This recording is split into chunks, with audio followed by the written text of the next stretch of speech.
Introduction. A lot of marketers have all sorts of wrong ideas about social media marketing. Some think that you only need to post viral content to get tons of traffic overnight. They actually believe that if you are able to pump that much traffic to your target website, a large chunk of those people will buy whatever it is that you are selling. Maybe you're selling services, maybe you're selling an event, or maybe you're selling products from an online store. It doesn't matter. According to this idea, you just need to have a lot of traffic, courtesy of viral content on social media, and you will get the conversions you're looking for. There is an assumption that social traffic, regardless of which platform it comes from and regardless of how you qualify that traffic, converts to sales readily. Sadly, none of these assumptions are true. In fact, all of them are tragically mistaken. If you believe in any of these, don't be surprised if you spend a lot of time, effort, and money, only to end up with a whole lot of nothing. Welcome to the club.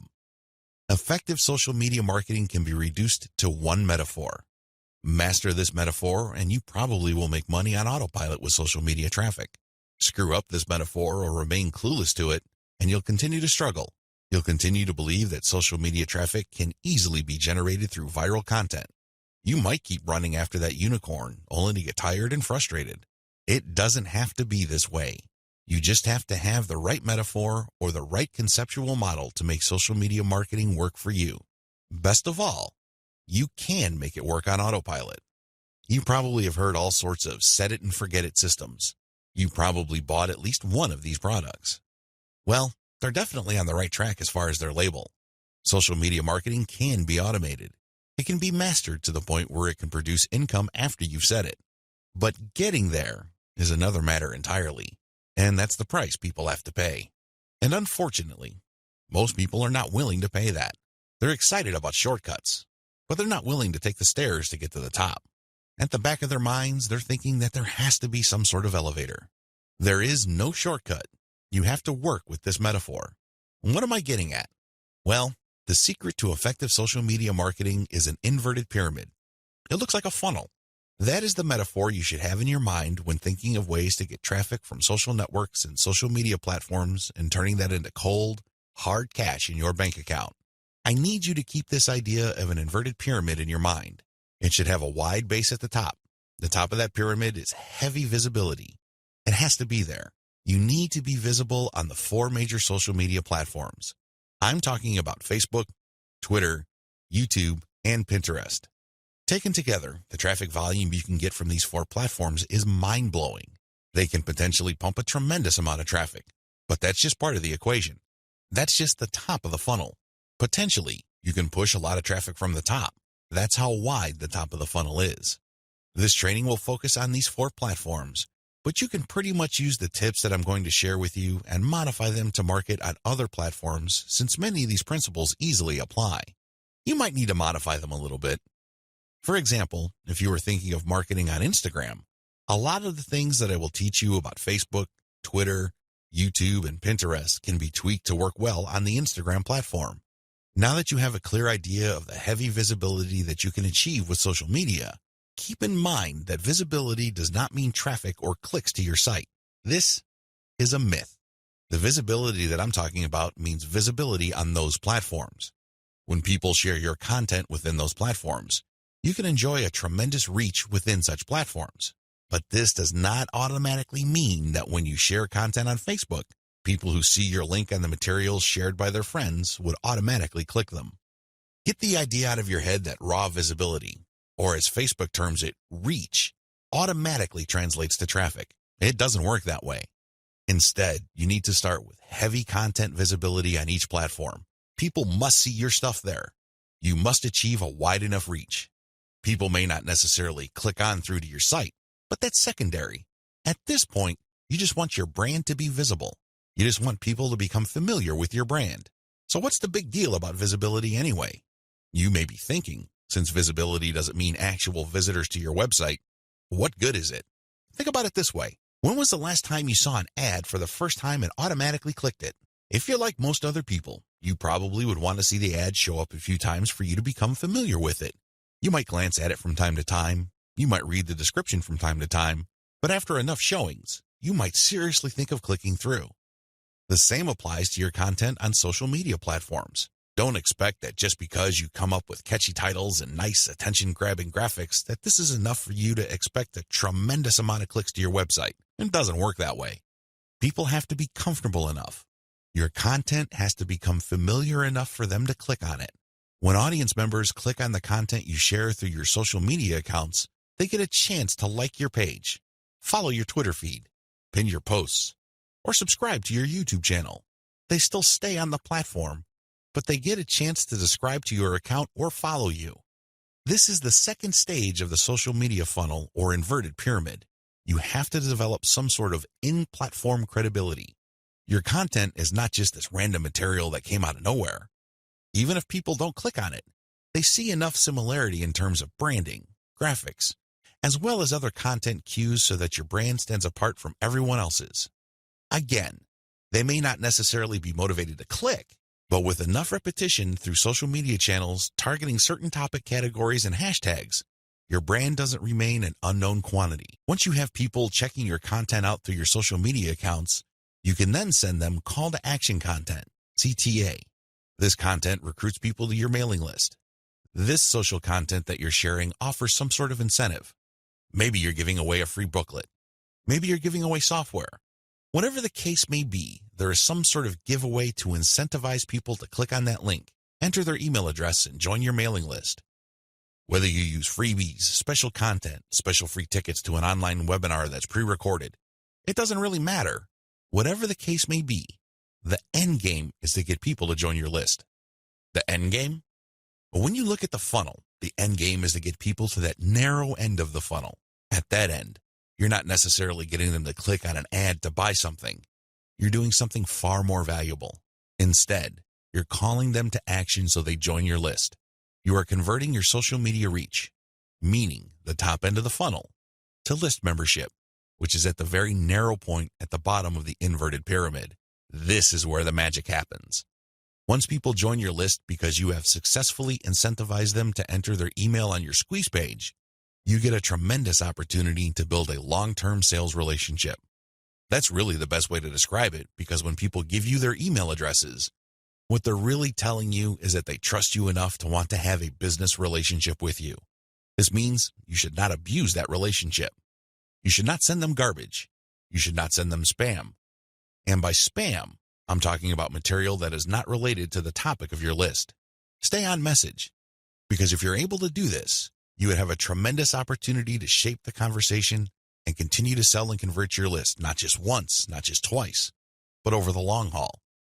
There are many successful list marketers who make 7 figures every single year, and all they have is a mailing list. It all depends on how you build that list, who's on that list, and what you are selling on that list. Regardless of how you cut it, you can turn what would otherwise be a huge amount of social media reach into a loyal list. This is the secret to effective social media marketing. You probably haven't heard this before.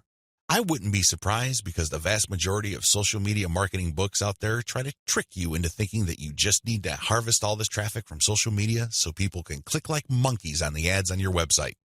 Maybe that worked when Facebook first launched nationally. It definitely doesn't work today. Sadly, this is where too many marketers fail. They screw this up. Now that you know the secret, here's some bad news. This is precisely the point where too many marketers screw up. When they're sending social media content, they promote their squeeze page directly. Although the squeeze page gives away freebies and incentivizes people to sign up, this is too much too soon. And, not surprisingly, a lot of these marketers burn through a lot of exposure just to get people to their list. Worse yet, when these people join their mailing list, they're completely unprepared. They don't know what to expect.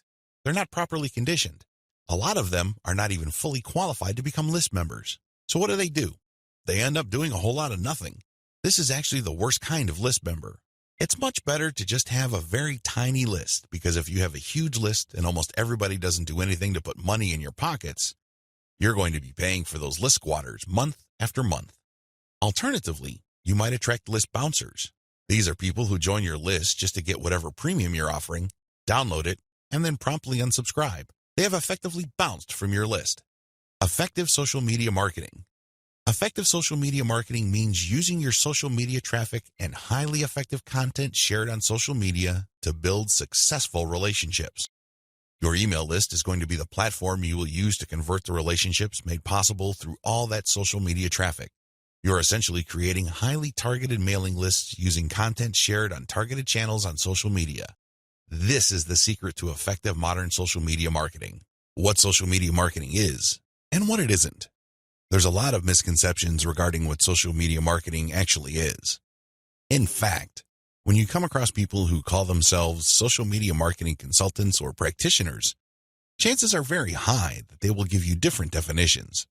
Part of this is due to the fact that there are many different points of emphasis when it comes to social media marketing. Some people focus on the content. Others pay more attention to the network that the content is going to be addressed to. Others give more of their focus to social engagement. Naturally, to the layperson, social media marketing is a big question mark.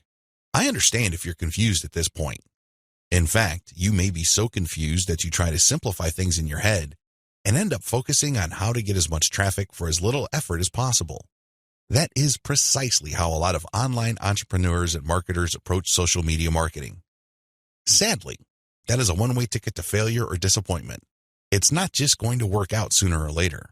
With any kind of project, you have to have the right definition. Otherwise, you're making things harder on yourself. Depending on the definition you go with, you might have all sorts of expectations. And if these outcomes do not come to pass, your resolve and your motivation levels start to suffer. You have to work with the right definition. A winning definition. With all of the above said, what is social media marketing for our present purposes? Well, since this training uses list marketing as its main vehicle for converting social media reach into cold, hard cash, social media marketing is all about content-based audience relationship building. Let me repeat that. Social media marketing is all about content-based audience relationship building. You need to use content in a strategic way. You need to speak to certain audiences and build a relationship with them. This relationship is not this broad word that makes people feel good, but ultimately doesn't mean much of anything. Instead, this relationship has a tangible form. And I am, of course, talking about your mailing list. Once you get people on your mailing list, that's when the fun begins. Everything else is just a workup or a preliminary prior to that point. You need to get people on your list. Social media marketing is going to be your primary vehicle to get people to your list. Everything has to revolve around that list. And this must shape, inform, and guide your social media actions. Managing your expectations. A content-based audience relationship approach to social media marketing sets different expectations compared to other ways of defining this type of marketing. When you read the typical social media marketing book, for example, How to Dominate Twitter, the focus is on traffic. Unfortunately, if that is your main goal, you end up with a the more the better mindset and you feel really depressed at the end of the day because the traffic doesn't come. Even if it does, there's not going to be enough of it. You have set yourself up to fail. When you use a content-based audience relationship building approach to social media marketing, your focus is on getting the right content in front of the right eyeballs to build the right levels of trust. This is a long-term game. It is definitely a marathon, not a sprint. Since that is your expectation coming in, you position yourself for a long-term victory. You're not going to be the typical failed social media marketer who jumps into the game with both feet, only to find out that the traffic simply isn't there. So what do? That's right, they quit. Manage your expectations by focusing on the right definition and you will be okay. The worst thing you can do right now is to sabotage any chance of future success by defining the problem the wrong way and filling your mind with all the wrong expectations. Social media marketing can build brands if. Now that we've defined social media marketing, the next step is to focus on the end result of this content-based audience relationship building approach. If you do everything right, you walk away with a brand. And let me tell you, that is the best asset you will ever have. Now, in terms of real-world traffic, you may get a low to moderate level of traffic.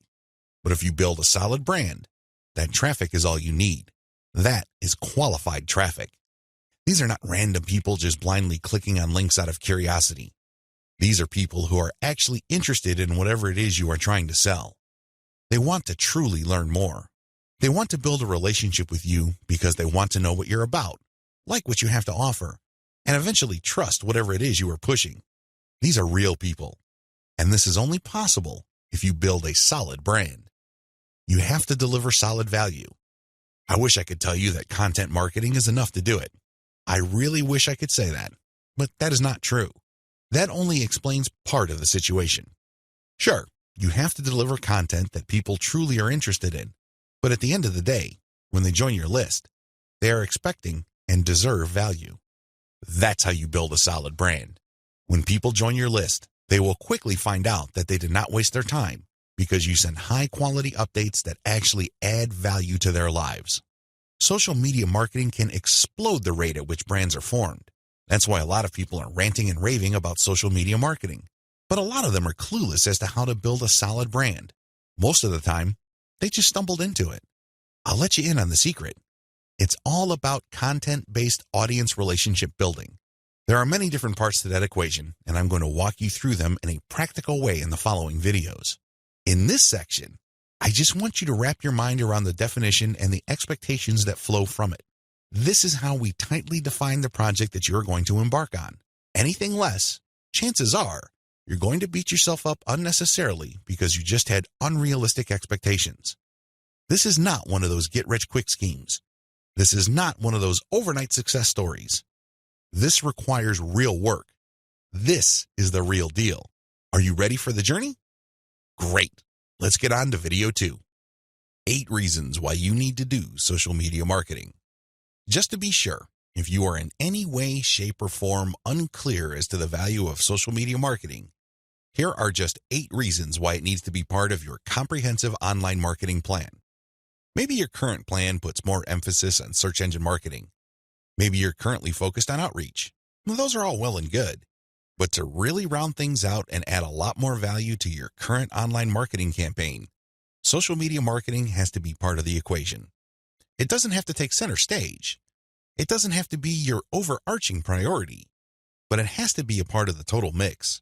Here are just 8 of the thousands of reasons why your company, regardless of its size, needs to do social media marketing. Reason number 1, social media's huge direct and viral reach. If you build a solid page on Facebook, you develop a direct reach.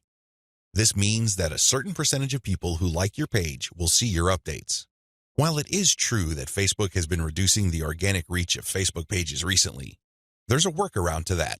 When people go to your page, you can instruct them to like your page and then click your page's settings to show your updates first.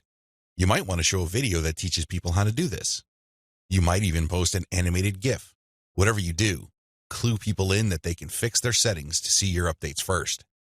Now, for people that take the time and bother to do this, you have to offer content that is really valuable. This puts the onus on you. There has to be real value on your page for them to want to do this. But you can increase your direct reach by instructing people. On top of that, when people like your content, they can share it on their wall. Since people on Facebook have friends and their friends have friends, this can easily have an exponential effect. In fact, even if your page only has 100 likes, but these are real people with real friends, don't be surprised if one of your posts gets really viral and spreads all over the place. Social media enables you to have a large direct reach. It also provides you with a tremendous opportunity to enjoy an exponential content coverage. Reason number 2, social media is habitual. While different demographics have shown softening or weakening of social media usage on a daily, weekly, or monthly basis, this still doesn't take away from the fact that a lot of people habitually use social media. In fact, a lot of people do this the first thing in the morning. When they wake up, they go to their mobile phone or tablet and check their updates. It can easily become a habit. This gives you a tremendous opportunity to get your content and brand in front of many interested eyeballs. Reason number 3, target audiences use different content formats. The great thing about social media marketing is that you're not restricted to just one content format. You're not restricted to video, pictures, links, blog posts, text, or audio files. Instead, different platforms specialize in different formats. And when you create content for one platform, you can easily make different versions of it in different formats to spread out to other platforms. For example, I write a blog post and post it on Facebook. I create a very attention-grabbing graphic for that blog post. So when I post it on my Facebook page, A preview of the image shows up and it grabs a lot of attention. People click on it and they end up on my website. I can take that graphic and share it on Pinterest. I can take the text of my blog post or article and create a slideshow video out of it and share it on YouTube. I can also take that video and embed it in my blog post. I can strip different parts of the article or post itself and feed it into Twitter along with the link to the full post or article. Do you see how this works? You get access to the different audiences or those different platforms by simply repurposing or recycling the same content that you made for one platform and sharing those other formats on other platforms. This increases your potential reach. Reason number 4, most social media platforms can be segmented. If you've ever been to Instagram, you know that when you see a picture, it usually has many different tags. If you've been on Twitter, you'd see that a lot of the hot tweets also have hashtags. Those tags are very valuable. When you use a tag with your content, you are essentially categorizing your content. People use those tags to search for content. This is a very powerful segmentation tool. People who are looking for cute Chihuahua puppies will use certain hashtags that are different from people looking for libertarian political posts. If you have a very tightly defined audience, social media platforms' built-in segmentation tools and features can definitely help you. You probably already know that huge audiences that are not very targeted are essentially worthless. Thanks to social media marketing segmentation features, you can get a smaller volume of people from many different platforms, but you can rest assured that these people are actually interested in whatever it is you are saying. These segmentation tools go a long way in helping you to find a very refined and well-qualified audience base. This, in turn, increases your likelihood of making a sale. Reason number 5, sharing content on most platforms can be automated. Thanks to tools like Hootsuite and Social Oomph, you don't have to worry about manually going to Facebook or Twitter and copying and pasting materials from a document or spending hours setting up your scheduled posts. You can automate your posts to publish up to 6 months on Facebook. This means that you can set up your Facebook account to post 6 to 10 or more times every day, but you don't have to babysit it because you have fed the content in. The best part is that a lot of these automation tools use bulk feeds, meaning you can format your content in an Excel file and convert it to CSV and plug into these tools. You don't have to input the materials one by one. Talk about saving a lot of time while also maximizing your reach. Reason number 6, you can run a 2-track marketing campaign using mailing lists. The heart of a content-based audience relationship marketing campaign on social media is to build a highly targeted mailing list. Now, this is not what you think. A lot of people are thinking that once they build the list, they're on their way to becoming a millionaire. Absolutely wrong. They're missing a step. When people join your mailing list, it really is a general mailing list. By general, I'm not saying that it talks about all subjects under the sun. I'm not talking about that. Instead, I'm talking about general interest in the specific topic. You really don't know yet at this point who is a buyer and who is a person who is simply looking for information and is still trying to make up their minds whether they trust you enough. You create a general list, and then eventually you try to upsell them to a buyer's list. And how do you do that? Well, you sell low-cost items on your general list. You can sell a booklet for $1. It doesn't really matter what the price is. It has to be very low because what you're really trying to do here is that you're trying to give people a means to identify themselves as a buyer, and you want to make it as smooth and easy as possible. $1 is almost an afterthought to most people. They won't think that it's too painful to buy your product. But once they get to your buyer's list, you eliminate them from your general list, and now you have a pure list of buyers. That list, my friend, is a gold mine. That's where you send your money-making updates. That's where you get people to check out your case studies and get them to pay top dollar for whatever affiliate programs or original products you are pushing on your buyer's list. This is called a 2-track marketing campaign. It's extremely powerful, and it has made a lot of people rich. But you have to step away from the very common mistake of thinking that once you get a lot of people to your mailing list, you have it made. Absolutely wrong. There is another step that you need to take. Reason number 7, your brand gets natural repetition through multi-platform marketing. Assuming that all your social media accounts on all 4 major platforms look similar to each other, you get many bites at the apple. You really do. When people run into your brand on Facebook, there's a chance they might run into your brand on Twitter. If there is enough graphical similarity between your brands, then they can see that you're all over the place and they can converse or engage with your brand regardless of where they are on the internet. Eventually, this builds a tremendous amount of familiarity and people might become so comfortable that they join your mailing list when you call them to action. The best part of this is that it happens naturally by you simply creating accounts on all the major platforms. Your brand speaks to people who are interested in your niche, regardless of where they go. Reason number 8. Save money through content repurposing. Make no mistake about it, content generation is expensive. Even if you hire highly qualified, talented, skilled, and experienced people from countries with huge numbers of people who speak English as a second language, you can still be out thousands of dollars every year. High-quality writers from places like India, Pakistan, and the Philippines may be cheaper than American writers, but their costs still add up over time. One of the things about social media marketing that really excites me is the fact that you can create content and repurpose it into many different formats. This reduces your cost. If I hire a writer from India and pay that person $1,000 a month, I can get a fixed amount of content.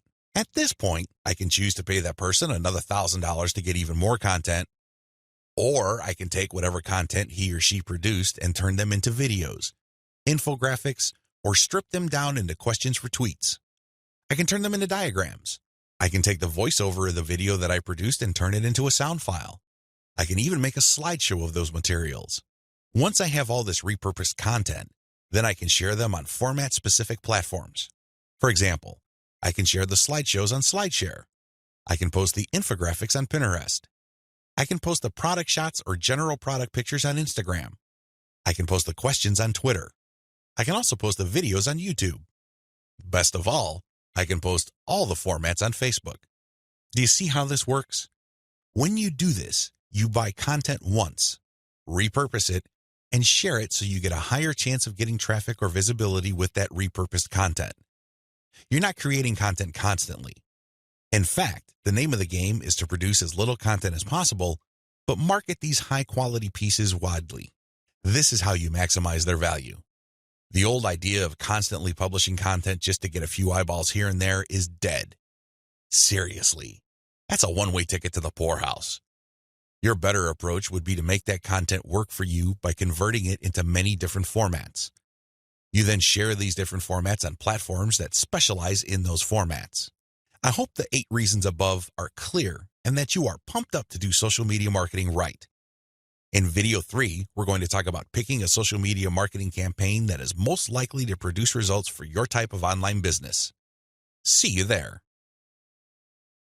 You need to modify your social media marketing campaign based on your online business type. I know this video is going to throw a lot of people off, but people need to understand this. One of the major reasons why a lot of otherwise intelligent and experienced social media marketers fail to get the results that they're looking for is the fact that they're using the wrong approach. Their approach to social media marketing and the websites they're promoting is a one-size-fits-all approach.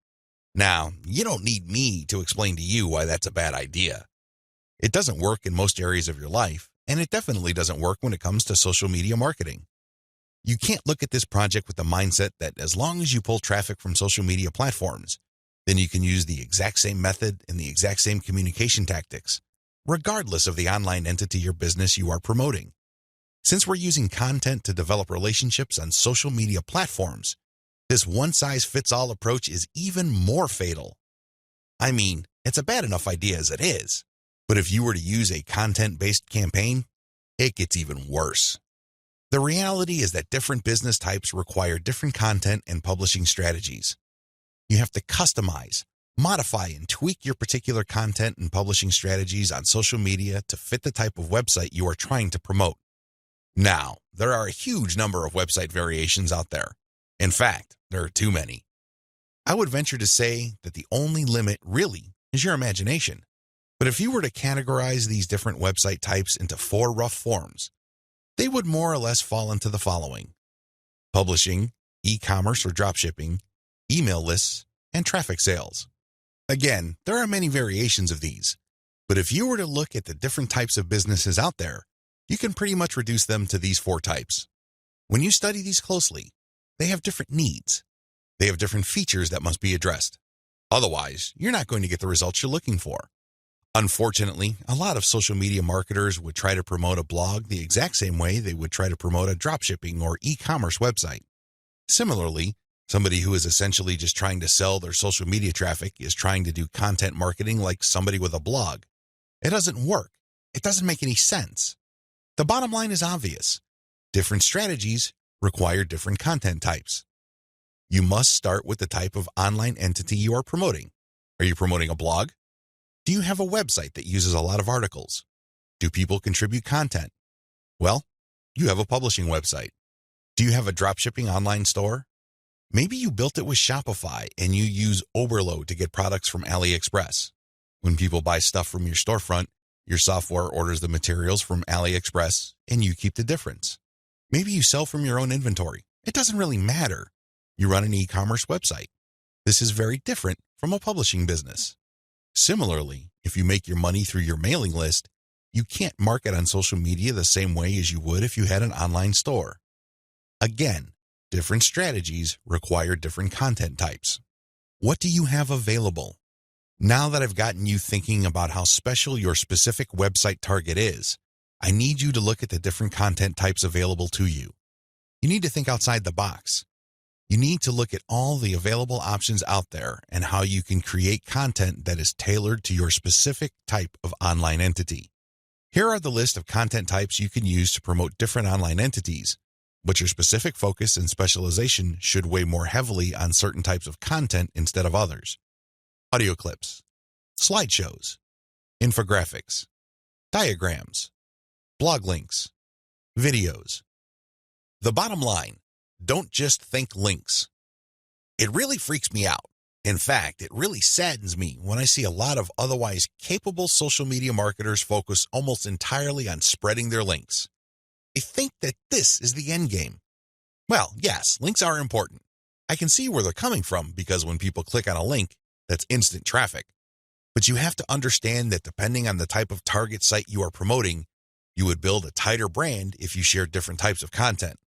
In many situations, you probably would be better off sharing more audio or infographics and diagrams than if you were sharing naked links because people are bombarded with links every single day. You have to pay your dues. You have to become familiar enough to your target audience members using these different content types for them to eventually trust you enough to click on your link. Unfortunately, a lot of people have this in reverse.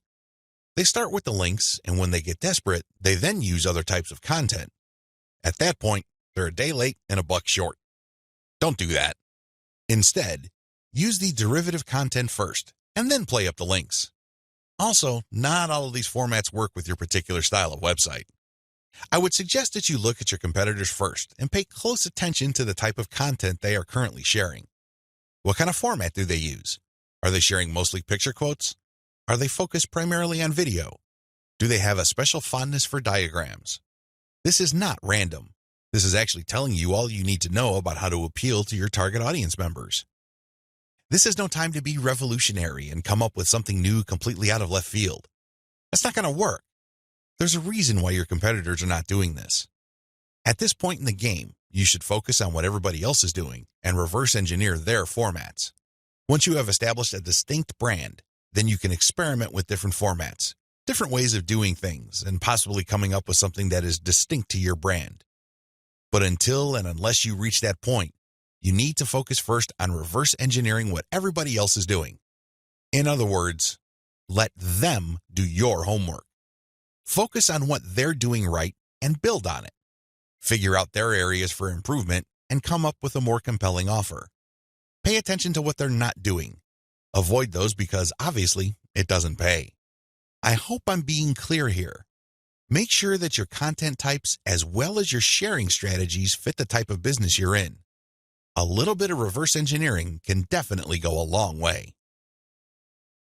The classic way to do social media marketing and why it is a waste of your time. Before I jump into the actual meat and potatoes of this training, I need to devote some real estate to how other people are doing social media marketing.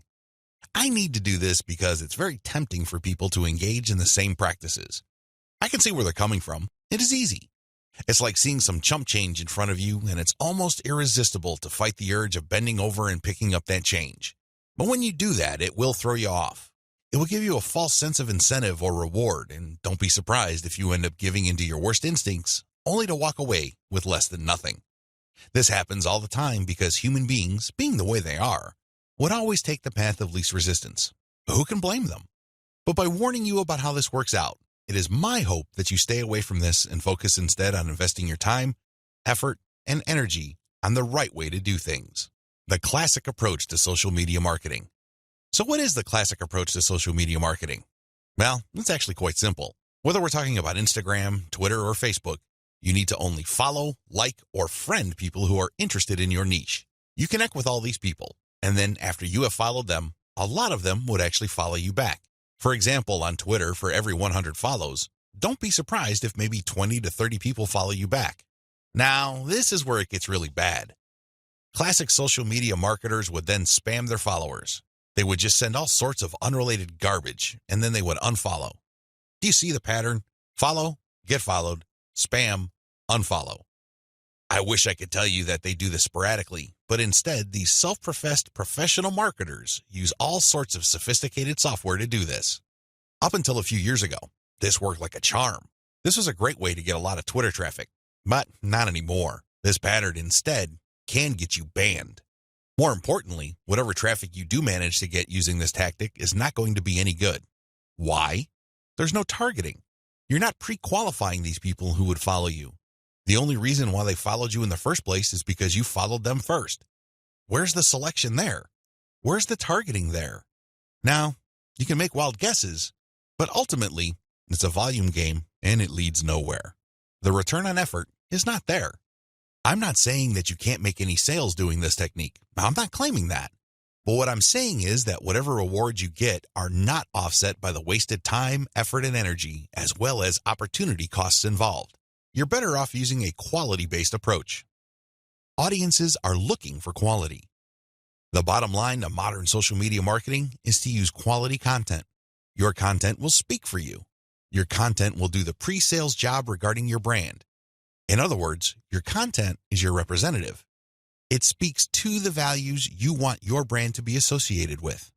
The sad reality: even if the follow, get followed, spam, and unfollow technique still works for some people, the rules have changed. Social media platforms will reward or punish you based on engagement. If you want an extreme example of this, just look at Facebook. Facebook used to be a traffic gold mine. Not anymore. You need a really high level of engagement to preserve your reach on Facebook. If you get normal levels of engagement, good luck. That's how bad things are. And that's why I need to take this time to spell out why this classic social media marketing no longer works.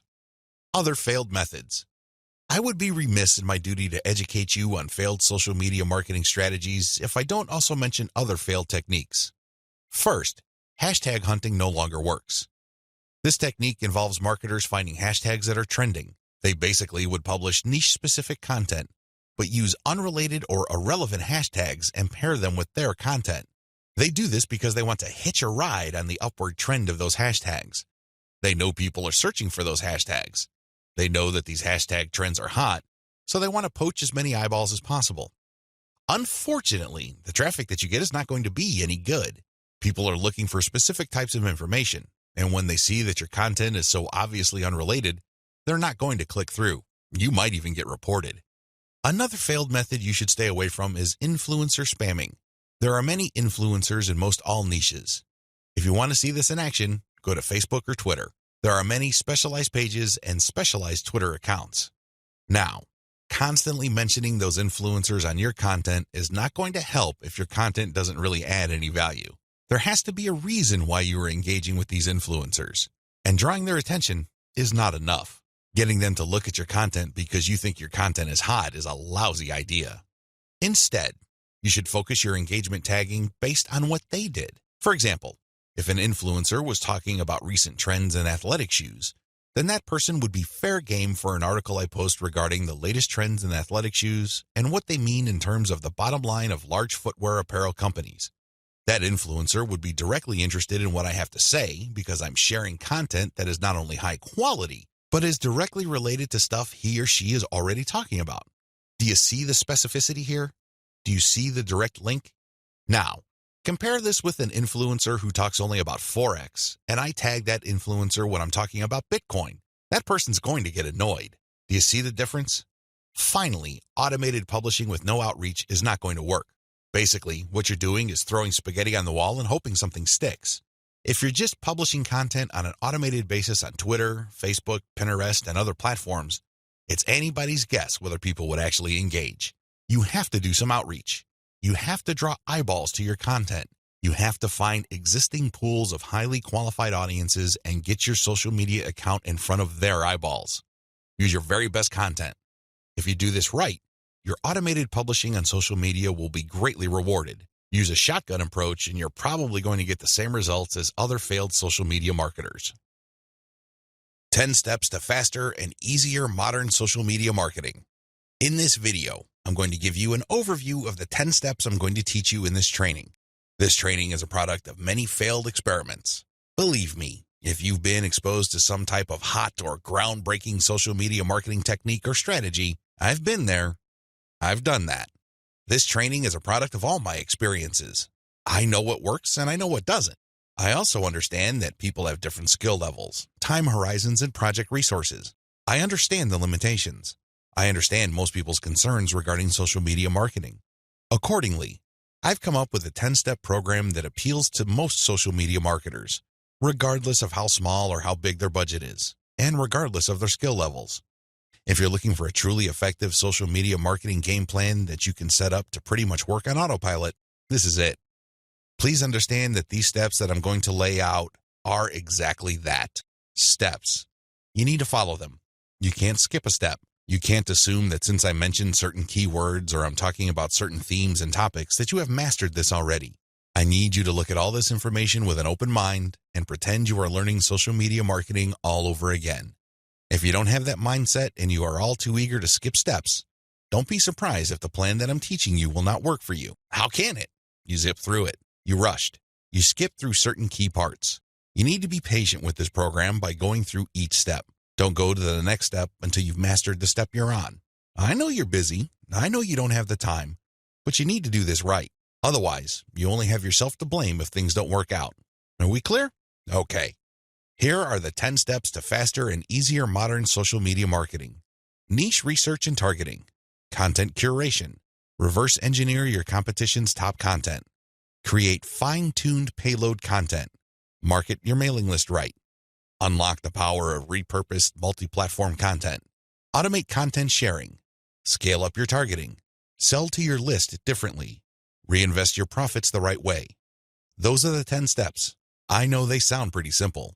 They definitely appear pretty straightforward, but the devil, as always, is in the details. See you in the next video. How to do niche research and targeting the right way. I can't even begin to tell you how many times I've run into social media marketers and they automatically want to know about traffic generation. Forget about niche research.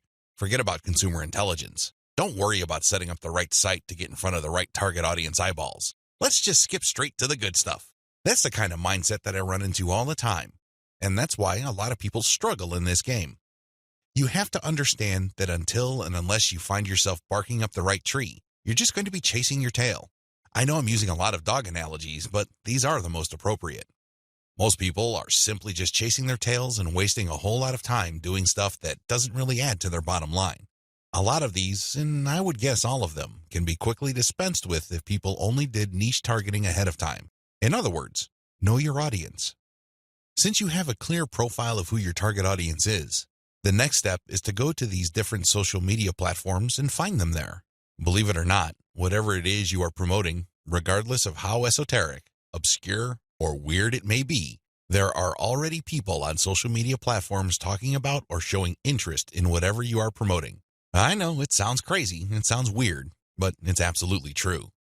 Your job as a marketer is to find those audiences on these social media platforms. The way to do this, of course, is to identify your business's target audience. Sadly, most marketers don't even bother with this. Instead, they just look at social media marketing as a simple task of finding traffic. That's it. That's the name of the game. That's all there is to it. If you want to be successful, you need to be clear about who your target audience is. And believe me, this is not always easy. You're going to run into the temptation of making educated guesses about who your target audience members are. Most of the time, that doesn't work. Thankfully, there is an easier way. The more you take random shots in the dark, making all sorts of wild guesses, the more money and time you will lose. There's a shortcut here. Find your competitors. Seriously, just find them. And let me tell you, regardless of how weird, esoteric, or seemingly unknown your niche is, there will be at least one competitor on social media. Find that organization or business and let them do your niche and target audience research for you. Since they've already started and are already speaking to your audience, find out who your competitors are and look at their social media profiles. Reverse engineer who they're following. Pay attention to who they're targeting. Look at how they categorize themselves. In the most simplest terms, pay attention to the hashtags they use with their content. These clues should be enough to give you an idea of where to start. This way, you get a head start. You're not completely stuck in the dark and absolutely clueless as to what to do. Instead, you have some objective, tried and proven information you can work with. Pick your target niche. You have to remember that every business can be positioned in at least one of two ways. The bigger your niche, the more angles you would have at your disposal. You can look at different subsegments of your niche. You need to understand how this works because you might think you have a clear niche, but it may well turn out that there are many different layers or tiers to that niche. There might be different subsegments there. You should have a clear understanding of what your niche is generally and what subsegments exist within that larger niche. Again, you can reverse engineer your competitors to take a stab at this. Regardless, you need to do this. You need to get this information. Now that you have an idea of what your target niche is, go to the different platforms like YouTube, Facebook, Twitter, and Pinterest. Now, look at whether these places have sizable content areas or messaging areas like Facebook pages, groups, Google Plus communities, Twitter hashtags, Pinterest pinboards, and existing YouTube channels. Pay attention to these places and see if your niche is big enough on those different platforms. If you notice that a particular platform doesn't really feature that much content for your specific niche, this is a red flag. The demand may not be there. The audience size might not be worth your while. On the other hand, if you see there's a lot of videos regarding the topics that you're going to be hitting, this may be a good sign. But you need to do another level of analysis. Pay attention to the number of competitors you have. If there seems to be a huge number of competitors fighting over the same niche, then this is going to be a problem. But if it turns out that there's a lot of content targeting your niche, but they're only produced by a handful of people or organizations, this is an encouraging sign. Also, pay attention to how active your target audience members are. Look at the content that's being shared regarding your niche. Do you see a lot of engagement? Do people share this stuff? Is this hashtag quite prevalent? Look for these and other objective indicators of activity. When you wrap your mind around these indicators, then you should have a clear idea of whether you should target your niche at a particular platform or whether you should ignore a platform altogether. List out your niche indicators. While you're doing reverse engineering, pay attention to how your niche is indicated on platforms. These involve hashtags, categories, keyword targets, labeling patterns, and tags. Use these to do the analysis I described above. Again, in any niche, there are sub-niches.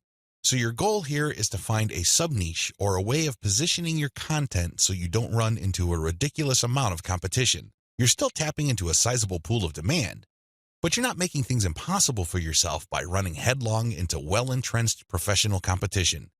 You will probably need to keep experimenting with different sub-niches until you find one that is promising enough. Content curation, your secret social media marketing weapon. Now that you have picked the specific sub-niche that you're going to be targeting, as well as finished doing advanced research on where your sub-niche or niche segment audiences are located on social media platforms, the next step is to find content. I've got some good news and some bad news. The good news is that you stand to save a lot of money. The bad news is that you need to put in a lot more time and pay attention to details. There are no two ways about it. You cannot drop the ball when it comes to the quality of the content that you are going to be sharing on your social media accounts. Each and every piece of content you share must build your brand. This is non-negotiable. You can't just pick random pieces of content that somehow, some way has something to do with your niche. That's not going to help you get the right eyeballs. That's not going to help you establish the kind of credibility and authority you need to eventually convert highly specific and qualified traffic from social media into cold, hard cash. What is content curation? As I mentioned above, you stand to save a lot of money with content curation. This should be obvious. After all, you're not going to be using the content that you yourself created. Content curation is all about picking other people's content and sharing those materials on your social media accounts. This creates a win-win situation. Since you're sharing links and descriptions of such content, the creator of that content gets free traffic. You, on the other hand, get to build up your credibility because people are rewarded for following your accounts with highly targeted, highly specific, value-added content. Everybody wins. The user wins, you win, and of course, the original content creator comes out ahead. This is how it's supposed to work. You win big time because you save a tremendous amount of money not having to create a huge amount of original content. If you've ever tried to write your own stuff or outsource content creation, whether in the US or to other parts of the world, it can get quite expensive very quickly. Content curation enables you to build credibility with your audience in a very inexpensive way. You use other people's content. You get to entertain them, build credibility, and gain their trust. The downside here is the time. Sure, you're not spending greenbacks, but you're definitely going to be spending time. As I mentioned above, you cannot be indiscriminate when you are trying to do content curation. Whatever goodwill you have built up for your brand will go up in smoke if people catch on to the fact that you are just randomly curating and spreading low-quality content that may have something to do with your niche. That's not going to cut it, not by a long shot. Adopt the right content curation strategy. Now that you know where your target audience members are on social media platforms, you build credibility by populating your social media accounts with highly credible, high-authority third-party content. This is called curation. In between those materials, you're going to be sharing your own original content. From time to time, you're going to call people to action to take a look at the incentives you're giving away for them to join your mailing list. This is how you play the game. When people follow you, they are rewarded with top-notch content. It doesn't really matter whether you produced that material or it was written by somebody else. Your followers get rewarded for following your account. They get niche-specific material. Eventually, you build trust with them because you only send them the very best materials. They start paying attention to your own materials. More importantly, they start noticing the content you share, which actively encourages them to sign up to your mailing list. This is the key. You intersperse your own original content. You create an impression of quality in their minds because you're sending only the very best third-party content. You then mix in your own original content, which is of the same quality as the other stuff you're sending. Eventually, they warm up to your brand, and this is where your call to action content comes in. You call them to action regarding the freebies you're giving away. Maybe you're giving away software, a booklet, discount codes, or even a full-blown book. It doesn't matter. You are ethically bribing them to enter their email addresses so they can download the incentive. That's how you build up your mailing list. On top of all this, when people join your mailing list, you call them to action to share the emails that you're sending them. Maybe you should ask them to forward that email to their friends. Maybe you would want them to copy and paste the material and post it on their Facebook wall. The best part to content curation is that it's very easy to automate. Seriously. This is one way of content promotion that is very automation friendly. You only need to get the URLs of the third-party content that you're curating and plug them into an Excel sheet. You then convert the file into a CSV file, which is then imported by social media scheduling tools like Hootsuite and Social Oomph. You don't have to manually enter anything. You don't have to schedule everything by hand. You can do all of this through software. Isn't that awesome? You get to build credibility while at the same time minimizing work. Now, with that said, you need to pay special attention to the content quality. High attention to detail is the key. You have to resist the temptation of running basic keyword searches on Google or on social media platforms and grabbing anything that is somewhat related to your niche. That is a one-way ticket to brand destruction. You worked hard to build your social media brand. It really would be a shame to see it all go up in smoke because the content you're curating is very unpredictable when it comes to quality. There may be several days when you're sending the very best, cutting-edge reports on your niche, followed by a few days of just completely worthless content. What do you think prospective fans would think? Either they would think that your brand is unreliable or you're unprofessional. Whatever the case may be, you're not going to be convincing people that your brand focuses on the very best in your niche. You need to be very discriminating when you select your content. You have to read through the materials. Make sure that the content is alive, updated, and well-written. This, of course, takes time. The trade-off, obviously, is that you don't have to spend money. Regardless, you need to pay close attention to the content that you're sharing because it represents your brand. The quality it contains either makes your brand look good or erodes your brand. It's your choice. Reverse engineer your competitors' top content. In the previous video, I mentioned that you're going to have to mix in your original content. Now, the question that's probably on the top of your minds is, how do I know which content to produce? Well, there are two ways to do this, like I mentioned earlier in this training. You can try to figure out things on your own and engage in all sorts of experiments, or you can just simply allow your competitors to do your homework for you. I hope you can see which path is the easiest. It should be obvious. If you are sending the very best content on your niche, your original content must be at the same level or better. Otherwise, your followers are not going to take the bait. They're not going to trust your brand. They appreciate the fact that you're collecting all this information, and they're probably going to stick around and follow your social media accounts. However, you can't count on them to do much of anything else. There's really no incentive for them to join your mailing list. Why should they? Your content is not that great. They only need to compare the kind of original content you produce with the other top-notch third-party stuff you're sharing to see your weakness. Do you see the problem here? You have to produce top content if you want your brand to be credible. Thankfully, this is easier than you think. Simply reverse engineer your competitors. Look at their most successful stuff. How do you know? Look at the social media indicators of their content. How many likes does their top content get? How many shares? Is there any other indicator that shows that this content actually has traction? Maybe you should pay attention to the number of comments for that content. Maybe you would want to run a backlink checker on a piece of content and see how many other blogs or websites link to that piece of content. This is how you measure the overall success of any single piece of content so you can use it as a template, if you will, for your own content. I'm not saying that you should rip it off. Instead, I'm encouraging you to use it as a starting point and come up with something so much better. Focus on what works. When you look at your competitors' most social pieces of content, you are basing your own original content on themes and topics that actually work. They have traction with your target audience members. You're not wasting money or time taking wild guesses. This is one of the most common mistakes social media marketers make. They think that they have the best ideas regarding hot content in their niche, so they come up with all sorts of content that they think is just plain awesome, only to fall flat on their faces.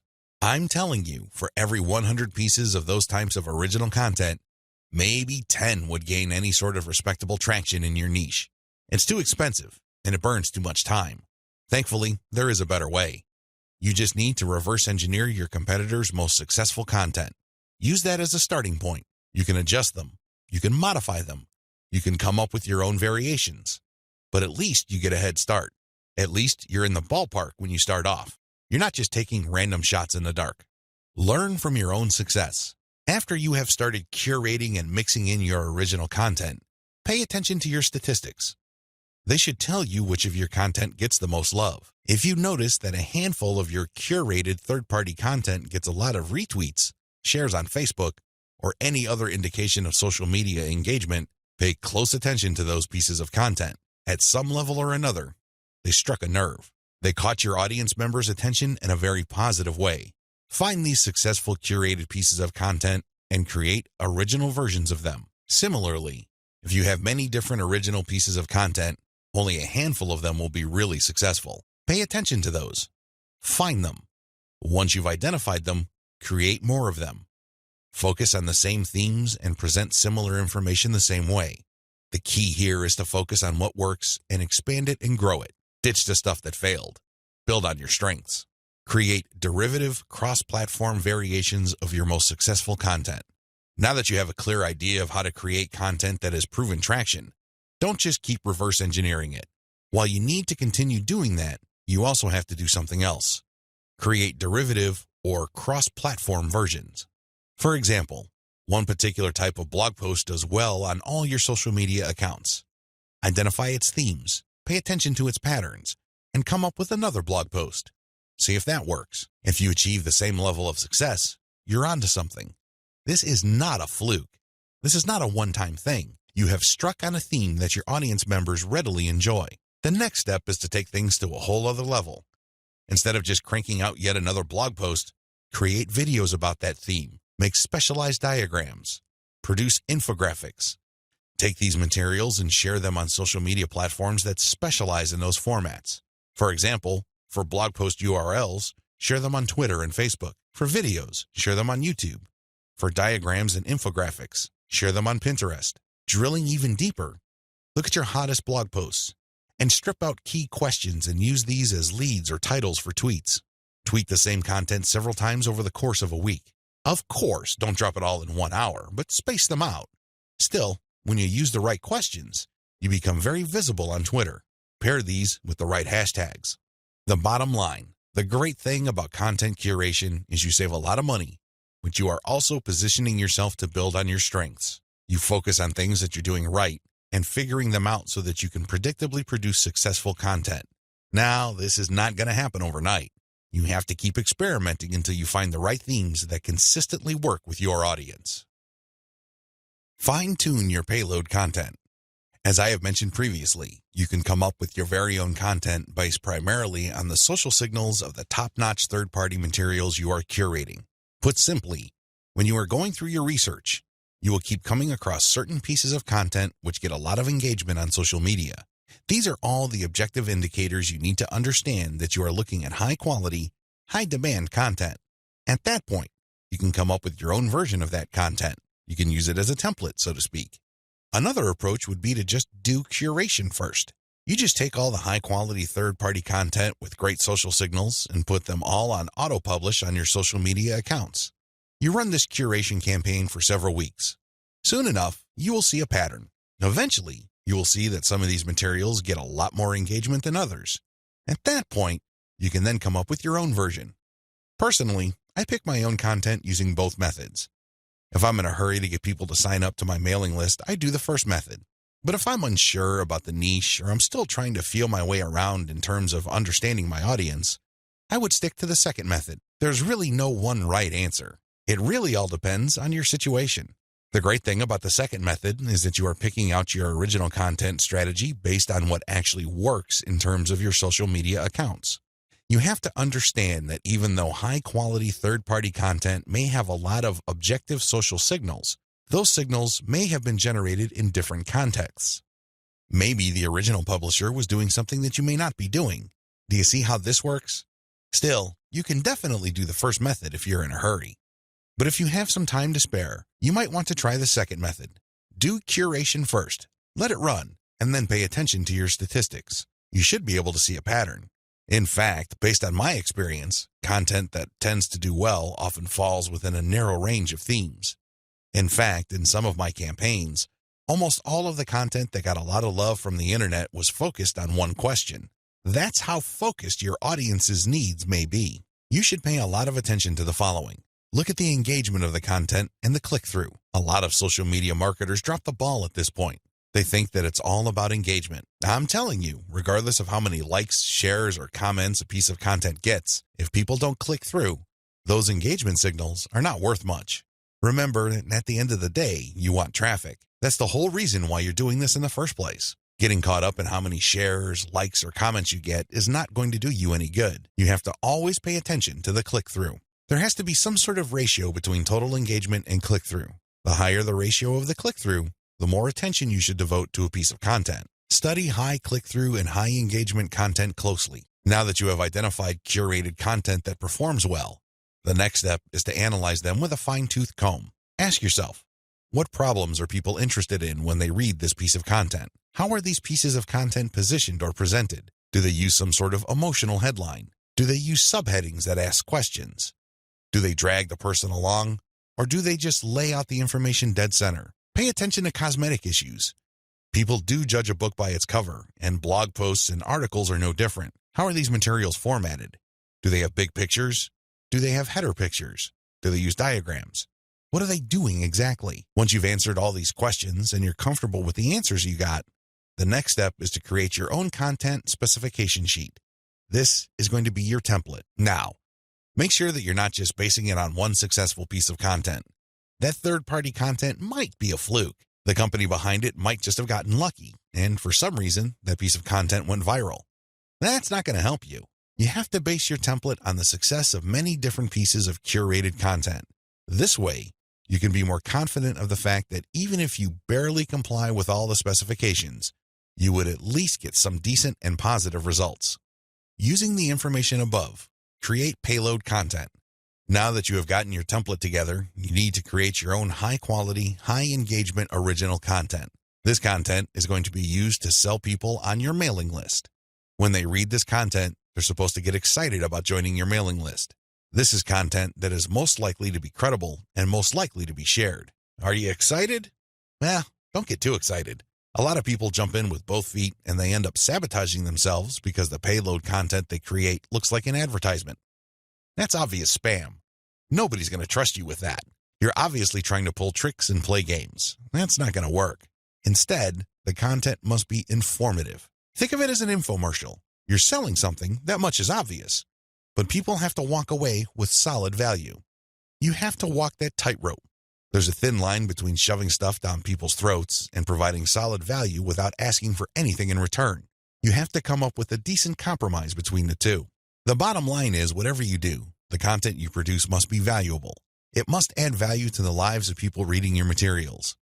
That's how you build credibility. That's how you get people to get excited about your mailing list. Remember, your list is supposed to add value to their lives.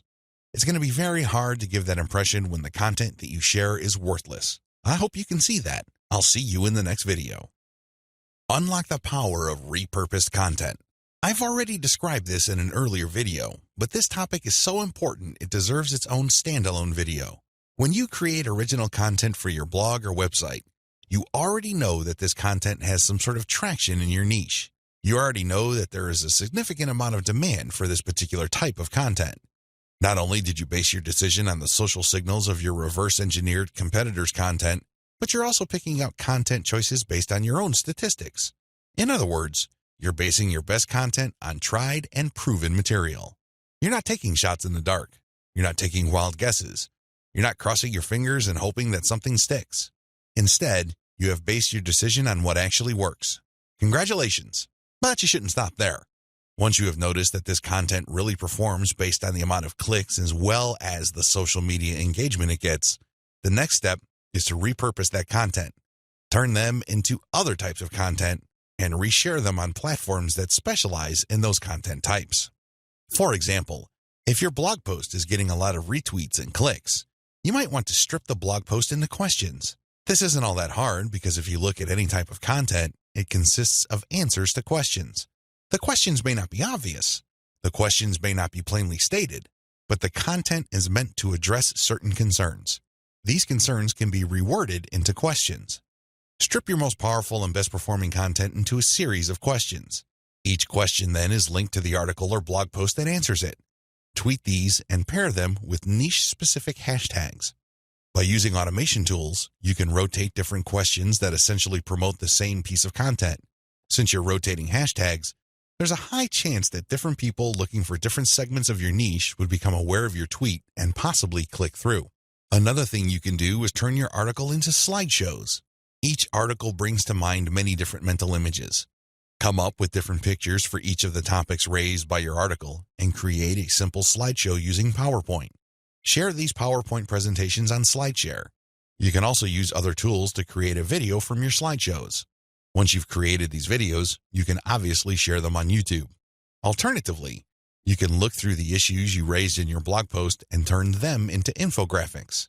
Infographics are essentially stripped-down graphical forms of articles or blog posts. They focus on the most important points you raised and make them easier to understand by the viewer by converting them into pictures. Share these infographics on Pinterest. Finally, you should make sure that all your blog posts or articles have a nice header picture. This way, when you load the link on Facebook, a nice preview shows up. It grabs eyeballs and people are excited to share the content. On Facebook, you have a wide range of content formats to choose from. You can share links, videos, infographics, photos, diagrams, and even audio files. After you share materials on your Facebook page, you should then get the link to that post and then share that Facebook page link in Facebook groups that cater to your niche or a related niche. This is how you unlock the power of repurposed content. If you play the game this way, you spend less time creating content and more time promoting.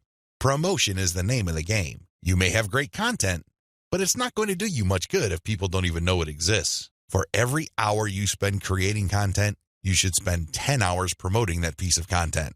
This is how you build up a successful mailing list. This is how you create a solid brand on social media. Start with powerful content, but create different versions and spread it on many different social media platforms. Use automatic content sharing. Before I get into content sharing automation, I want to highlight one other important reason why you should repurpose your content. If your audience members keep seeing that you talk about the same stuff over and over again, chances are you will lose them. People want to hear new stuff. People want you to explore other related needs of theirs. They don't want you to basically keep recycling the same stuff over and over again. Unfortunately, that's precisely the kind of risk you're running if you simply focus on giving people more of the same successful stuff. You know that a particular content theme works. You know it gets a lot of engagement. You know that it draws a lot of clicks. It's perfectly natural for you to want to keep recycling that same theme. Don't do it. Focus on the very best way to present that theme and stick with it. Just do it a few times, but focus more on repurposing. This way, when people get into contact with your content, they can see that you are talking about something that appeals to them, but in different formats. They are more likely to pay attention. They're more likely to click through. They're more likely to share.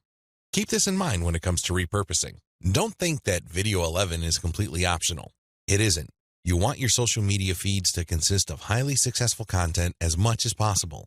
It really would be a shame to figure out what works, only for you to get lazy and just focus on text content. I'm sorry to say it, but text content can only take you so far, which brings me to content sharing automation. Since you're going to be sharing a lot of content, and much of this content being third-party as well as original and repurposed content, you're probably going to have your hands full if you decide to do this manually. First of all, since you're going to be covering many different platforms and sharing different formats on those platforms, you have a lot of forms to fill out over and over again. Sure, you may have created an account, one for each of those platforms, but submitting to those places requires you to fill in forms. Posting on Facebook involves form filling. Now, if you really don't have that much content to share, this should be barely manageable. But if you're looking to maximize your visibility by publishing on your social media accounts several times a day, you need to automate. Unfortunately, simply plugging in information into content publishing tools is not going to do you much good. You have to know when to publish. Believe it or not, the vast majority of your target audience members check their Facebook, Twitter, Pinterest, and YouTube accounts within a certain block of time every single day. Post outside of that block of time and you miss the eyeballs of the vast majority of your audience members. Sounds good so far, right? Well, here's the problem. Different audiences have different time preferences. How would you know? This is where experimentation comes in. First, you're going to have to share your content randomly at different times of the day. As much as possible, share content every hour. Set your content automation tools to publish every hour. Let this run for about a week or two. After the experimental period is over, check your stats. Facebook Insights, for example, will tell you when most of your page fans checked out your content. Armed with this information, you should set up your automated software to publish your content in a cluster to fit those optimal times. For example, in the experimental stage, you're publishing one piece of content every hour. That's 24 pieces of content spread out over a full 24 hours. After you checked Facebook Insight, it turned out that 80% of your content views actually take place between 8 a.m. and 5 p.m. You then take those 24 posts and compress them within that 8 a.m. to 5 p.m. window. This is how you publish in clusters. Forget time blocks outside of that time frame. This way, you maximize your chances of the right eyeballs seeing your content. Special notes for Twitter. If you're going to be publishing on Twitter, republish your content many times during the day at the most optimal time frame. Facebook Insight already told you that your content is being viewed within a specific time frame. Chances are your Twitter fans have the same social media viewing habits. Stick to that time frame. Now, here's the secret. Set up your automated content publishing tools to tweet out your best content many times during that time frame, but you also have to rotate different hashtags. This way, you can reach different people looking for hashtags that are related to different subsegments of your niche. Special notes for Facebook. When publishing to your Facebook page, don't hesitate to publish original content that you have published before. Try to avoid publishing only once.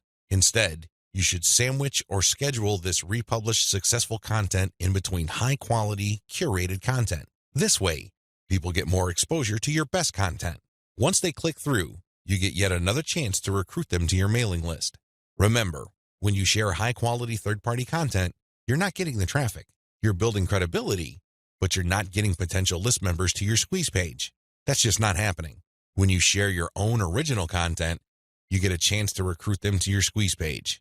Keep this distinction in mind. This is the reason why you should republish your most successful content by interspersing it with top-rated, curated content. Scale up your targeting. When you're publishing on Facebook and Twitter, you can use hashtags. This is definitely true with Instagram. Regardless of the platform you're on, make sure you play around with how you categorize or tag your content. In any niche, there are many different tags available. Experiment with these. See which tags get the most attention from the social media platform you're sharing a piece of content on. Of course, you're not going to find the magical combination of hashtags overnight. That's not going to happen. This is one of those things that you're going to have to find out by doing it over a long period of time. Still, when you run these experiments, a pattern should emerge. Sooner or later, you would discover that certain hashtags produce a lot more results than others. They draw a lot more eyeballs. They get a lot more attention. Most importantly, they get a lot more engagement. Stick with those. Experiment with tagging niche-focused influencers. When you're doing research on hashtags on Twitter, for example, you would be able to find influencers that specialize in those hashtags. These people just love to post content related to certain topics. They use a narrow range of hashtags every time they post. It seems that's all they focus on. Find these people. Look at their content. Are people retweeting them a lot? Are they getting a lot of love for their content? Do they get a lot of engagement? Are people responding via Twitter? It should be fairly easy to see which accounts are influential in your niche and which aren't. Don't just focus on how many followers they have. Instead, look at the total amount of engagement they get, and also pay attention to the ratio of followers they have to the number of accounts they follow.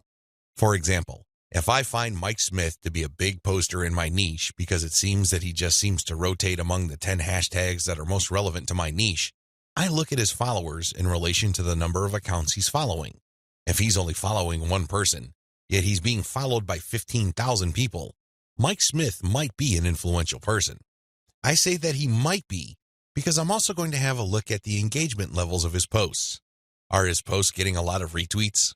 Are a lot of people responding? Are a lot of people clicking the heart icon? If his content has these factors, then his account is probably worth following. Most importantly, you should tag influential people on Twitter when you post.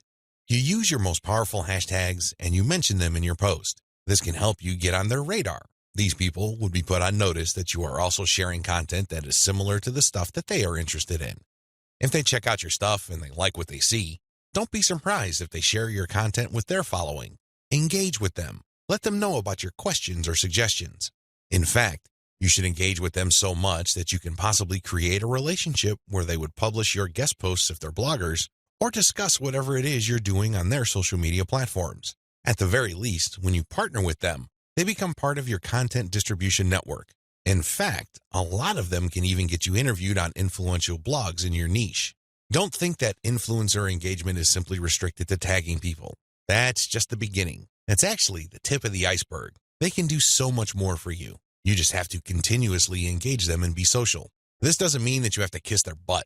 This doesn't mean that your stock response to all of their posts is amazing post or great post, I love it. That's not going to work. That's not going to push the ball far enough. You have to actually engage. And oftentimes, this might seem like you're criticizing them. This might seem that you are offering a negative view, but you need to get their attention. You need to bring home the point that you actually know your stuff and that you are also credible in the same niche space. That's how you get them to take you seriously. That's the kind of engagement that builds respect. Otherwise, you're just going to look like another member of the choir. They really don't have any incentive to interview you or post your guest content. Why should they? You're not really sharing any information or suggesting any points of view that are different or distinctive. Experiment with paid traffic. Only after you have spent a lot of time drumming up free traffic from social media marketing should you even think of buying traffic. I know this sounds a bit extreme, but it's the absolute truth. Why? Well, in the beginning, you don't know when your target audience members will be reading your content. In the beginning, you don't know what their demographic breakdown looks like. How many males compared to females are in your audience pool? Do males or females like certain types of content that you share? What are their age ranges? Where are they located? I hope you see the big picture here. You have to use free traffic to do initial audience intelligence. Once you've gotten all these important insights, you can then start paying for Facebook ads and other platforms' ads. If you start any earlier than this point, you probably would end up wasting your money. Study your statistics first. Pay close attention to audience patterns. Take out ads based on these patterns. Sell to your list differently. At this point, you have turned social media traffic into list members. Congratulate yourself. You've managed to do something the vast majority of social media marketers cannot do, or, worse yet, don't even think about doing. It's quite an accomplishment. Unfortunately, even at this point, it's still too easy to drop the ball. In fact, a lot of people who have mailing lists stay with one mailing list. They think that as long as people who visit their blog sign up to their mailing list, they're good. Well, at a certain level, they're correct. A certain percentage of those list members will buy affiliate products that you promote on your list. A certain fraction of your mailing list will buy your original products. Some may even visit your online store and buy merchandise. But the problem here is that if you accept this scenario, you are settling for cents on the dollar. You really are. Don't you want to maximize the value of all your hard work, focus, and energy you invested in your venture? Wouldn't you want to maximize your return on effort? If you want to get maximum results from your mailing list, you have to sell your list differently. There are really no two ways about it. Every other approach would lead to, at best, mediocre results or, at worst, no results at all. Keep the following tips in mind. Use different content on your list. When people join your mailing list, chances are they join because they got exposed to some of your content. They already know what you talk about. They are already familiar with the quality of your content. They understand the themes that you focus on. That's why it doesn't make any sense for you to feature the same exact content on your list. Sure, you may make some changes. You might change the title. You might even switch things around. But people aren't dumb. They can see right through that. They can see that you are recycling content and feeding them stuff that they have probably seen before. Do you think this kind of practice builds confidence? Do you believe that doing things this way will build trust? Of course not. You have to use different content. What kind of content will you have to use? Well, first of all, you already know what your most popular pieces of content are. Start with these. No, I'm not talking about republishing them. I'm talking about analyzing them and seeing where the gaps are. Are there any questions that are left unanswered? Are there any questions that were raised by the answers that you gave in those popular pieces of content? These should be enough to get your mind going as to the kind of finely tuned, high-value content that you're going to be sharing on your list. Remember, your updates are the ultimate reward to your list members. Sure, you may have positioned your squeeze page to reward subscribers with a premium, but once they downloaded that premium, they really have no other incentive to keep reading your emails. Do you see how that works? So do yourself a big favor and make sure that the update content you send is the reward. That's how you get people to open your emails and read your materials over and over again. Reward them for being on your list. Don't drop your guard. Don't take it easy. Don't give in to laziness. This is your time to rise and shine. Everything else that happened before this was just a dress rehearsal. This is it. This is where the rubber meets the road, and you better perform. Use premium content. If you really want to hit the ball out of the park with your mailing list, send updates that really highlight how original the content is. Well, how do you do this? Use social proof for case studies. These are testimonials of people that have taken your advice or who have experienced certain things that you talk about. When people read these stories, they can't help but be engaged. They can't help but be absorbed into the narrative. These people sharing their testimonies are real flesh and blood human beings with real problems that your readers can relate to. That's the kind of compelling content that will take your list to a whole other level. Why? Most of your competitors are just recycling their stuff. Sure, they're recycling their best stuff because that material is tried and proven, but they're not really distinguishing themselves. They're not really doing their brand any favors by taking the easy way out. You have to commit to doing things differently. This is how you build loyalty around your content. Remember, when you're running a mailing list, your content is composed of the emails you send out. No more, no less. Upsell, upsell, upsell. I can't say the word upsell enough. If you want your list to make money, you have to upsell. Now, you don't have to be a hero. You don't have to overdo this. You don't have to come off like some sort of super salesman. If you're like most people, you know how annoying, pushy salespeople are. You probably will push back. You will probably tune them out and unsubscribe. I can't say I blame you.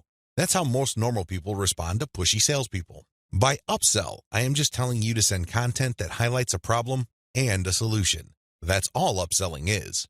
You remind people of their range of problems, and you remind them of certain solutions to them. Now, of course, just like with most things in life, there are good solutions and even better ones. Your job is to send email updates that get people excited about finding a solution and laying out common solutions that are good, but are not the best. What you're doing here is you're drawing their attention to the very best solution to their problems. For example, if you run a social media marketing mailing list, you can tell people that creating picture quotes and videos from pictures is a great solution to their original content needs. But an even better solution would be to automate these materials where people just click on images and all of a sudden a video is created. It saves a tremendous amount of time, effort, energy, and most importantly, the created video would then automatically be uploaded to their social media accounts. That's the kind of distinction between good enough solutions and obviously superior solutions. That's how you upsell people to your list. You're still providing value. You're still answering their questions. You're still addressing their needs. But you're laying out a range of options. They can try to do things on their own or try to do things the way most people handle the problem, or they can try something else. When they look at that something else, that's when you sell your affiliate product, your original product, or your service. Regardless of how you do it, you need to upsell, upsell, upsell. I wish I could tell you that this was easy. I wish I could tell you that this is just a simple matter of laying out some alternatives and then playing up the best solution. The best solution, of course, pays you a commission and you make money off each sale. Unfortunately, it's not that easy and it's not that simple. Here's the reason. When people join your mailing list, they actually have different motivations. Some people are there because they just want to get the freebie, but they're too lazy to unsubscribe. You cannot really get rid of these people. These people don't open your emails. They cannot be bothered with reading your emails. They really don't do you much good. In fact, they can harm you because if there's enough of these list squatters on your list, your mailing list provider will charge you more money at the end of every month. You have to actively filter out your list based on open rates so you can get rid of these individuals. Again, you cannot eliminate them entirely, but you can minimize their numbers. Other people are initially excited about your mailing list, but for some reason they stopped reading your emails. Even others constantly check your emails, and they really love what you have to share, but the problem is they feel that your premium offers are simply too expensive. Now let me clue you in on a secret. When somebody tells you that whatever you're offering is too expensive or too unaffordable, what they're really trying to say is that you haven't completely sold them on it yet. Alternatively, you haven't completely filtered them yet. Either they're not motivated enough or you did not give them enough reasons to be motivated. Regardless, they're still on the fence. You need to push them off the fence. Expert salespeople know this because in the big scheme of things, there's no such thing as unaffordable. If you talk to somebody and you convince that person that they absolutely need to buy your product, there's really no difference between a $10 product and a $1,000 product. They will get that product because you have elevated their perception of that product to the realm of need. People take care of their needs first. Their wants are often left at the back burner. I hope you understand this. I hope you get this. It's not because your affiliate product is too expensive in absolute terms. Instead, it's because you have failed to either qualify the prospect or make your case. And this is why simply upselling by itself is not going to work. You have to take the next step, which I'm going to describe below. Use the $1 list filtration method. You have to filter your list members into two groups, interested people and interested people who buy. These are two totally different groups of people. Now, please understand that just because people open your emails religiously, it doesn't necessarily mean that they would buy from you. Like I said above, maybe you did not present your case properly. Maybe you did not qualify them properly. This $1 list filtration technique that I'm going to teach you enables you to filter your list members properly. What you would do is, instead of trying to upsell people to $19.95, $34.95, or $349.50, or any other similarly priced products, everything that you're going to be selling on your general list will be priced $1. No more, no less. By general list, I'm talking about the list all people who sign up to your mailing list get on. This is your default list. I want you to treat this general list as your starting list. This is kind of like the vast, unfiltered, generic mass of people who are interested in your brand.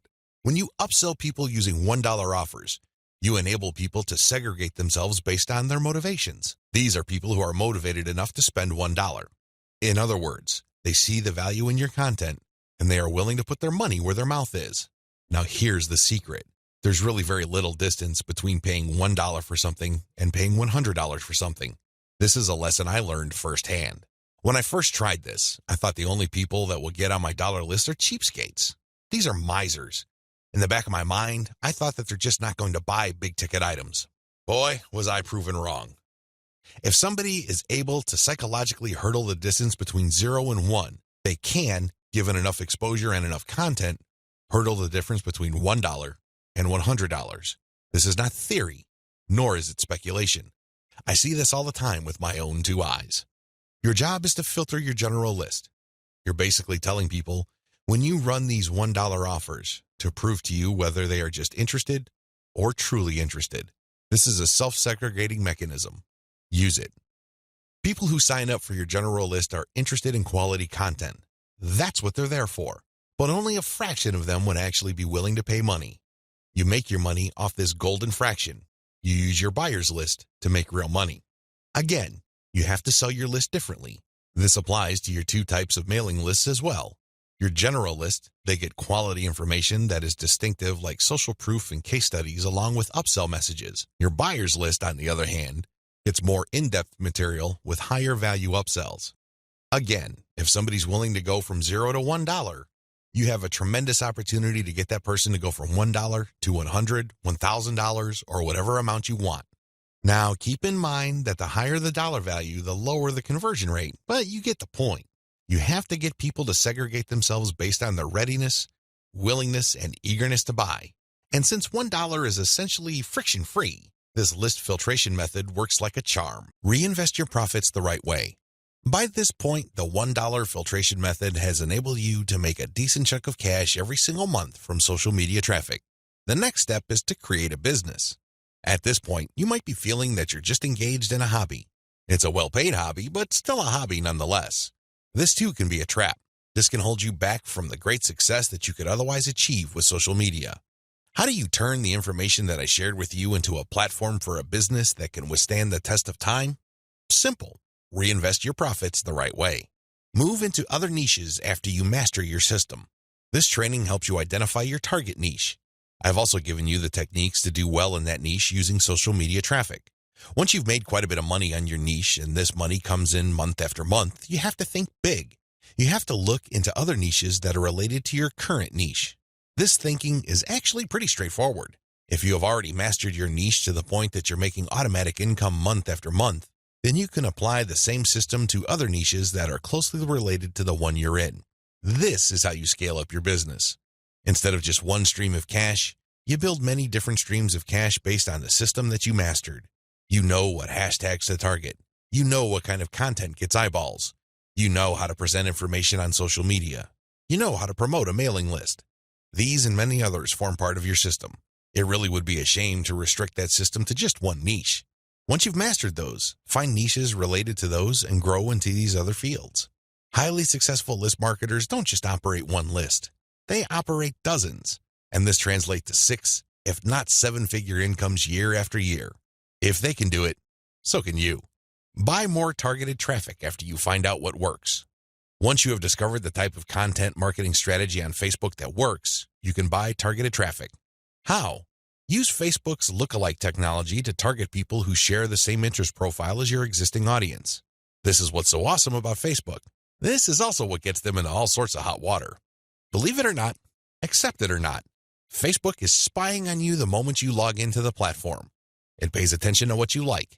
It pays attention to what you comment on. It pays attention to what your friends like. And it makes all sorts of predictions regarding your behavior and your interests. Accordingly, if you like certain topics, it creates an interest profile. Facebook's lookalike audience technology enables you to find people who haven't visited your Facebook page who share the same interest profile as your current fans. Talk about an amazing technology.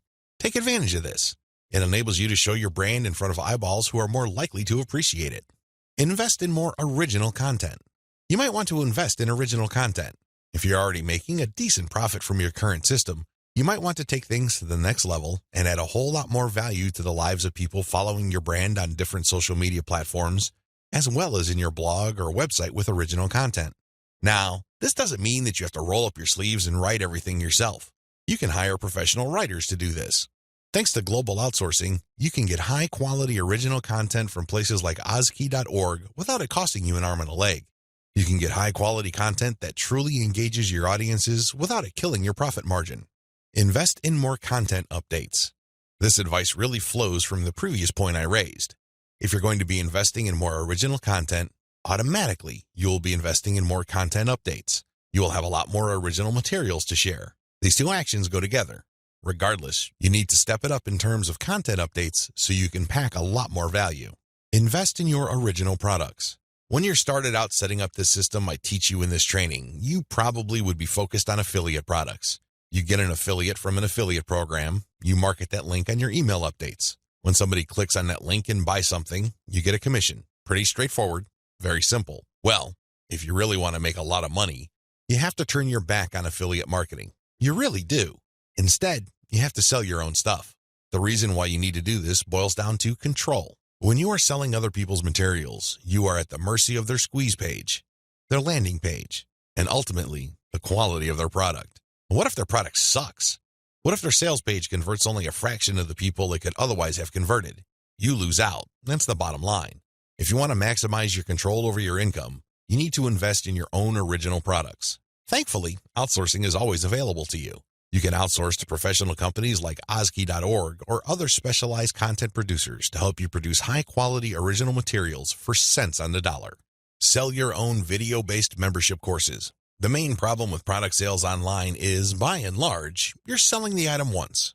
Somebody clicks the buy button, they pay, they get access to the download link, and that's the end of the story. They already have the product. They can enjoy it, they can throw it away, they can do whatever they want with it. But the transaction only took place once. Wouldn't it be awesome if people keep sending you money every month? Wouldn't it be great if you get recurring income? Well, that's exactly what you can enjoy when you sell your own video-based membership courses. For example, if you have a gardening blog, you can set up a video-based course where you teach people the ins and outs of garden cultivation. Every single month, each member's PayPal account or credit card account is billed a certain amount. You don't have to lift a finger. And this goes month after month after month until they cancel. The best part? You shot the videos once, yet you make money off them month after month. How awesome is that? This is called passive income. And the great thing about this is that you don't have to stick with video. It can be any kind of membership. Maybe you can give them access to pictures. Maybe you can give them access to files or even software. It doesn't matter.